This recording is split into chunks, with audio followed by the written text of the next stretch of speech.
We are still in that sermon series of in relation to kingdom culture, but last week we talked about how all are created in the image of God, and this week we're going to talk about, we talked about all were created in the image of God, and we're called to love God and love others, and this week we're going to talk about what love looks like. What are some of the practicalities of what love looks like? If we say we're to love God and to love others, what does that look like? This week, as I was thinking about this and putting this together, I want to tell you the story on Wednesday night with the youth. We talked about how worship isn't just through song, it's through prayer, it's through reading your Bible. Worship, you can use song to worship, but it's not just through song, right? It's worship. One of the main points of Wednesday night, the youth lesson, was worship is a lifestyle. It's more of a lifestyle than just a moment that we have on a Sunday morning or a moment that we have on a Wednesday night. It's a lifestyle. It's a way to live. But because of us talking about worship and different ways we can worship, the kids were talking about different worship songs that they listened to, and we compiled this list of worship songs. And as I was sitting there on Wednesday night, as they were listing out these worship songs, I mean, they had some really good ones that are on my list. But I started thinking about this other song that's been stuck in my head for a couple weeks now. And I listened to it, and no matter how many times I listen to it, it's still just stuck in my head. And that's the song we're going to close with today. And it's not just because it's stuck in my head. It's kind of feeds into this message as well. But you know how some songs, they have like a radio version versus like the live version, and the live version has a lot more to it maybe. They have a lot more bridges, and they go through some things a lot more. The version I have stuck in my head has a lot more bridges. So I know that I have probably annoyed Adam with how many times I've talked to him this week. This last song, we're going to do a little differently than we've done before, and we're just going to sing some of these bridges that I've had stuck in my head. And Adam will have it on the screen, the words on the screen. We've been talking about this, even though the computer has apparently been giving him some issues.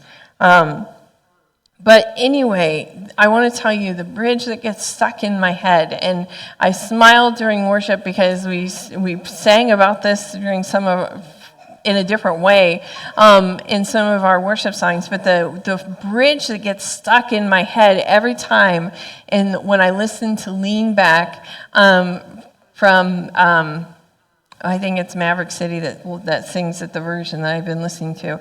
But it says, your love is healing, your love's restoring, your love. And I just think about that. If you were, last night I was here and I was just singing that bridge. Your love is healing, your love's restoring, your love, because that is so true to what God's love is. And we talked about that this morning in our worship, right? You restore everything. I think about that, how love in its truest form should be healing and restoring, right? So as we think about love this morning, I want us to think about it in that context as well, that love should be healing and restoring, because to actually love someone, to love in the depths of us in love, right? We want the best for someone. If we love, we want someone to be healed, to have that restoration, right? That's part of the reason why we go out and talk about God. We understand that people need God to have that healing, to have that restoration. And to love someone is to want them to have that healing and restoration. And we don't want them to have it just for our benefit, right? Just so that they can have it so that we can say, oh, we helped bring them to Christ. Or we can't say, oh, well, this is a benefit to me. True love, it will benefit them, and it won't benefit us, right? There's not necessarily something that we do to just do to our benefit. It's done out of love. So, again, we're getting back to that question, what does love look like? What does love look like? And we've got to look at this in a few ways. And of course, if you've been around the church at all, you'll go, oh, I bet she's going to talk about 1 Corinthians 13, the love chapter. And I am, but we're going to start first here in 1 John, because I feel like this starts to define what love is and what love does. Because we got to look at that from the sense of how God loves us and how it's placed in relation to what God does. So in 1 John chapter 4, verses 7 and 8, dear friends, let us love one another, for love comes from God. Everyone who loves has been born of God and knows God. Whoever does not love does not know God, because God is love. One of my favorite verses, just that last part. Because God is love. And John makes this simple statement that we tend to skip over and add exceptions to. But as a friend said a few years ago to me, there we go. And I've just sat with it. A colleague of mine, a fellow pastor, he said, John's able to just leave this, God is love, this statement, to not add any exceptions to it. He's able to just say the statement. He's comfortable with leaving it as is, just that statement. God is love. And we in our human form tend to try to add exceptions to this. We tend to try to go, well, that's not exactly what John meant. But truly it is. God is love. John is saying that whoever is overflowing with love, they know God. Those who are not showing love or overflowing with love to others don't know God. And then leaves the reason for this as a simple statement, because God is love.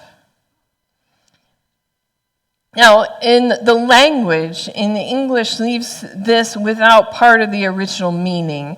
I will say that. The language in the original Greek helps us to realize that this isn't a one-time showing of love or a one-time showing to one person. The Greek phrase, everyone who loves, or the phrase that we translate, everyone who loves, in the Greek would really translate better to everyone who keeps loving others. Adam, can you pull that verse back up on the screen? There, that's in verse 7. Everyone who loves has been born of God and knows God. And as I said, it really is better translated, everyone who keeps loving others has been born of God and knows God. This isn't just a one-time thing. This is a lifestyle. Kind of sets a different tone for it, right? When we come to the place where we accept our place within the kingdom culture or within the kingdom, and we start to live out a lifestyle of worship.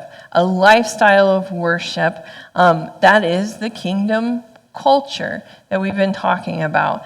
The kingdom culture is an overflow of love because God's love has overflowed onto us, right? His love has overflowed onto us, and therefore we overflow our love onto others. Like a fountain, God loves us, and we love God, and we love others. And then others come to love God and to love us. And this is all this circular thing where everybody's working for the benefit of someone else, for God or for others, and not necessarily thinking of themselves.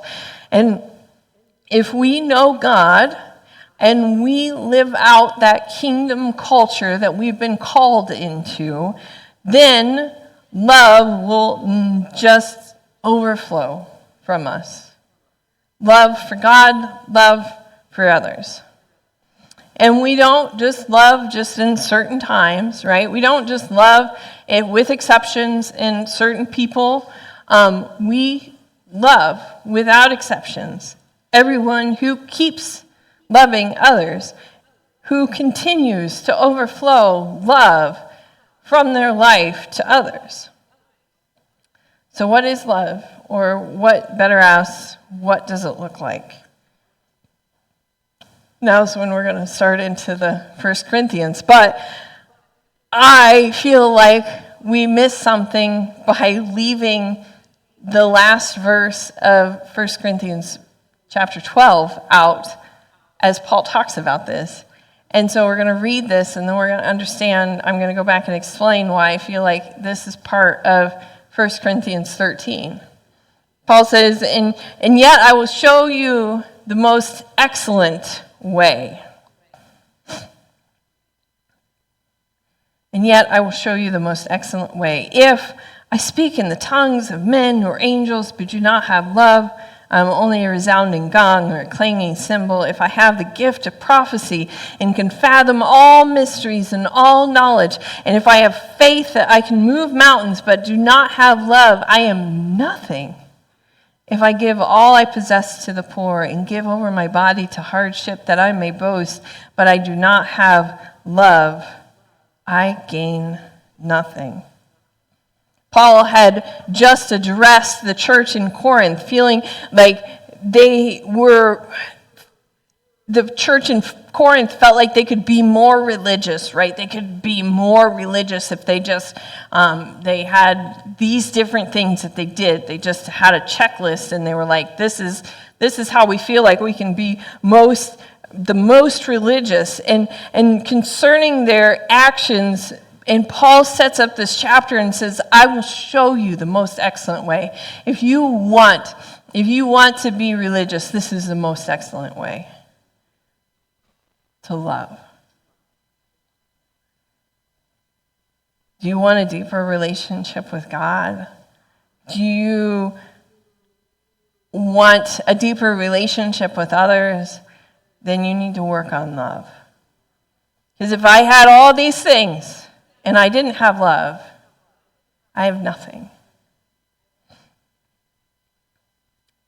I'm going to read this next part out of the Message. Adam will have it on the screen. I'm sure we've all heard the rest of 1 Corinthians chapter 13 out of an NIV or the King James Version.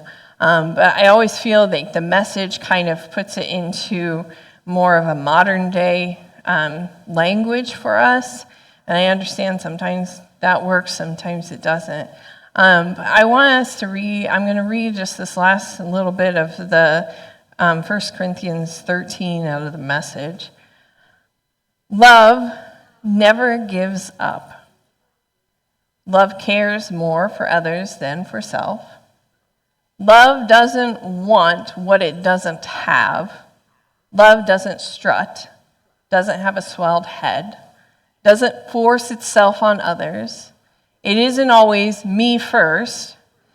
Love doesn't fly off the handle, doesn't keep score of the sins of others, doesn't revel when others grovel, takes pleasure in the flowering of truth, puts up with anything, trusts God always looks for the best, never looks back, but keeps going to the end. Love never gives up.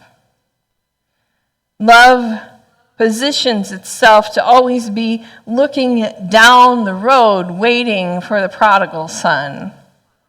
We've heard that. Even when someone has wronged us, love doesn't give up loving them. Love may look different.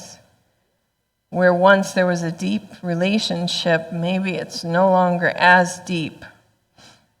But love tells us that we should never give up on wanting the best for the other person. Let's go through some of these one by one. Love cares more for others than self. And I know this is a hard one these days, in a world where we're told to take more and more, a world where we are led to believe that no one else will take care of us, so we have to take care of ourselves. But that isn't what love is.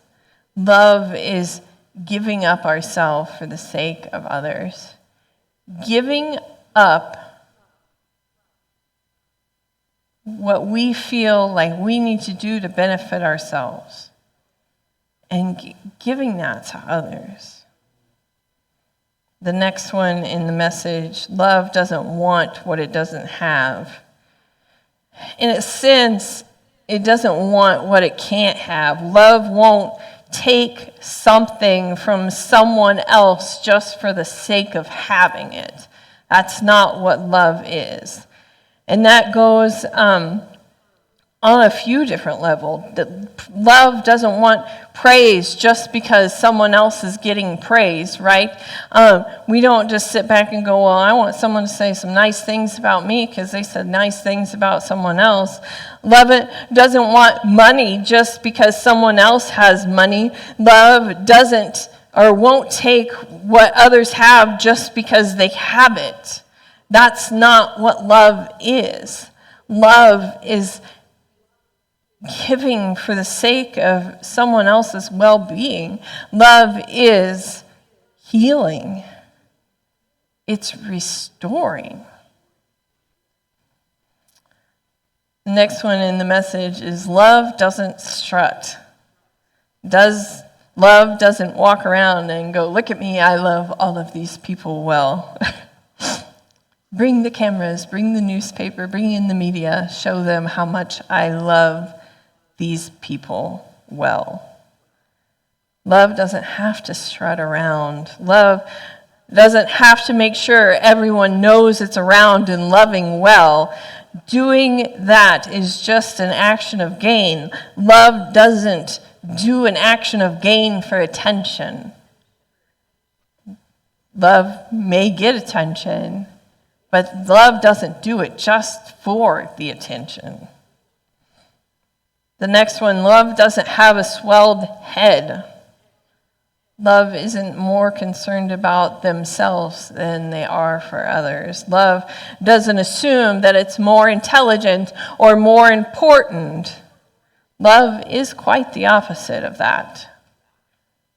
Love assumes, or love pulls itself back for the sake of others. The person who loves pulls themselves back for the sake of others and lets others gain. That's what love is. And I want to be careful here, just real quick. Love isn't getting rid of all your self-worth, because I know we could probably read it that way too. Love isn't necessarily getting rid of all your self-worth and assuming that you are just the dirt on the floor and that everybody else is way better than you. Love is more of a understanding who you are and understanding who other people are. It's a realistic kind of self-worth. But never seeing oneself as more important than other groups of people. The next one is love doesn't force itself on others. Love can't be forced. We understand that, right? We understand that love can't be forced. If it is forced, then it is not love. If it is forced, it is not love. Love has nothing to do with force. That is not the way to love. The next one in the message, love isn't always me first. It's understanding that others are important. Understanding that others deserve a chance. That others should go first, not us. And here's one for today. Well, for these days in America. Love doesn't fly off handle. That's kind of a hard one right now. I've seen a lot of this lately, a lot of where someone just flies off the handle saying things that they probably wouldn't have said any other time. They just say it because they're upset, they're angry. Love doesn't have reactions like that. Love doesn't get, I'm going to say this word, but it's not the connotation that they try to say in the world these days. But love doesn't get triggered by something and then just blot out a bunch of rude comments to other people. Love doesn't do that. If we are triggered by something someone says and we raise our voice and we blot out a bunch of hatred towards them, then that's not love. Love sits down with people maybe we don't agree with and has a conversation, listens to what they have to say. Like I said, we don't have to agree with it, but love listens and tries to understand why they have the opinion that they have. Love tries to put ourselves in their position, in their shoes, and try to understand why maybe they have the opinions that they have. That's what love does. Love doesn't necessarily have to agree with the way that they say it or the way that they do it or any of that. But love tries to understand. Love asks questions.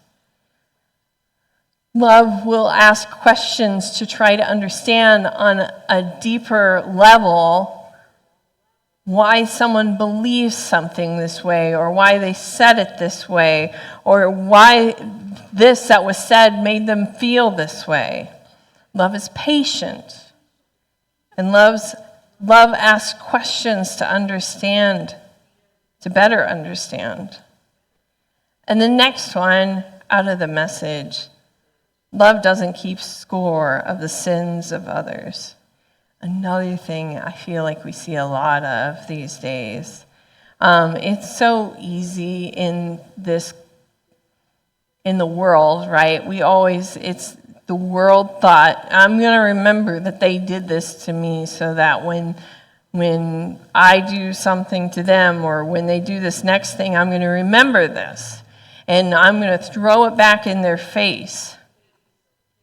We have, as I was thinking through this week, I was thinking we have this mud we keep in our pocket, right? So that if someone says something to us, well, fling a little mud back. Or another way we do this, another way that we keep score is we assume because others have not loved that we don't have to love them, right? Because others have hurt us or any of that, then obviously this excludes them from being our neighbor as it's put in the biblical text, right? If they haven't loved us, then we don't have to love them. No. Love loves. we still have to want the best for them. We don't have to open up this relationship to the point where they hurt us more, but we still love in the ways that we want the best for them. We want them to have healing. We want them to have restoration. We want them to truly fall in love with God and to have this restored life. And that form of love doesn't necessarily have to always be a very close relationship. Love doesn't revel when others grovel. Love goes into depth with others and finds out where they are. We don't look down as we sit on a mountaintop and look at people in the valley and go, right? Love doesn't do that. Love goes into the valley with them. Love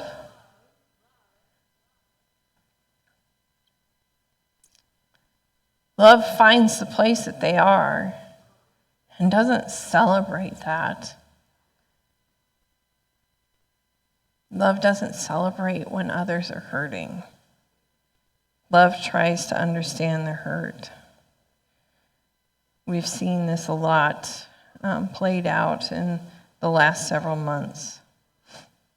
We shouldn't celebrate anybody's downfall because love doesn't act that way. That isn't love. Love doesn't revel when others grovel. Love takes pleasure in the flowering of truth. Love wants the truth, not a version of the truth that helps us, that helps them. The truth is the truth. And then the last one that the message says is love puts up with anything. Well, one of the last ones. Love puts up with anything. Well, as I said before, we've got to have this balance of self-worth. I'm not saying that if someone's in an abusive relationship that they need to stay in that very close abusive relationship. But what I'm saying is that they still, and this is one of the hard things, and I completely understand what I'm going to say, you're going to go, Love still wants the best for people that have hurt them. It's hard. They still want the healing, the restoration for the people that have hurt them. They don't have to continue to place themselves in that relationship, right?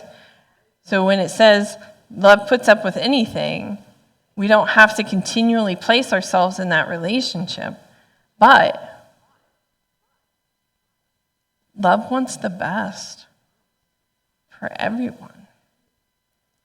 Love doesn't hurt just because love is hurting, right? If we are truly living out this kingdom culture and love, we don't hurt others just because we're hurting. We don't hurt others just because they hurt us. That's not what this kingdom culture of love looks like. Love doesn't have to be put up with being hurt, but love doesn't retaliate with hurt. It says in the message, trust God always. Love always looks for the best. Love never looks back, but keeps going to the end. And I'm brought back to that line from that song. God's love is healing. It's restoring. The love that overflows, the love that God has given to us is this healing and restoring kind of love, and that is the love that should overflow from our lives. Our relationships with others should look like that. Love is healing and restoring. Love should always look at how to help others, even those who have wronged us.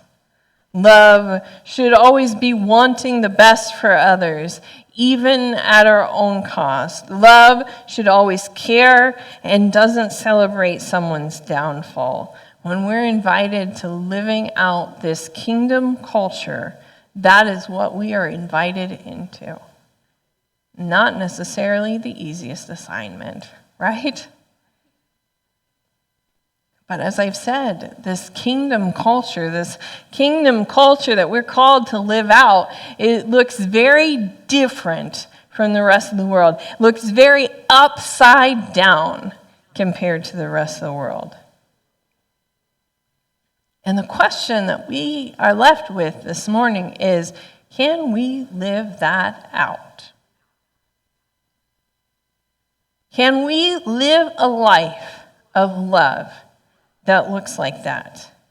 Because that's what love does. That's what love looks like. One of the books that I read in the last year was Love Does by Bob Goff, and I looked back through some of my underlines and I found this quote. And Bob Goff says it this way: what Jesus said we could do is leave typical behind. So this earthly culture behind. We could leave all of the comparisons and all the trappings and all the pretending of religion. Jesus told the people that he was with, that it is not enough to just look like you love God. He said we know the extent of our love for God by how well we love people. Can we love in this way? Can we love in the way that love is healing and love is restoring? Do we love that way? Are we loved that way? We are, by God. And hopefully it would be an overflow of that flows through us and helps us to love in that way. As I said, we're going to do this last song, and it's going to be slightly different than how we typically sing it. Adam is not one of those ones that loves when you repeat a bridge. But I am one of those ones that kind of loves to repeat a bridge. Because sometimes I've got to say it more and more and more and more, and the more I say it, the more I feel it, the more that I realize that this is the truth. The more that it starts to just penetrate my heart. And so I want us to sing this song, this lean back song, and even if you're not necessarily familiar with it, I would like us to try to sing it, or to at least look at the words and just find this place of worship this morning of what love is, what love looks like. And when we get to that, where the music's gonna finish, and Adam's gonna keep some light music on, and we're gonna sing that bridge again. And we're just going to sing. It's just going to be our voices and a little bit of music behind. And I want us to just find that space of worship this morning in those words. Let's go ahead and sing Lean Back. And if you feel more led to just come up and pray, or pray in your seat, please do that. I just want us to find a posture of worship this morning, worshiping God in this moment, and just truly speak to him about love and the way that he loves us and the way that we're called to love. That's truly what I want for us this morning. So Adam, go ahead and start that music.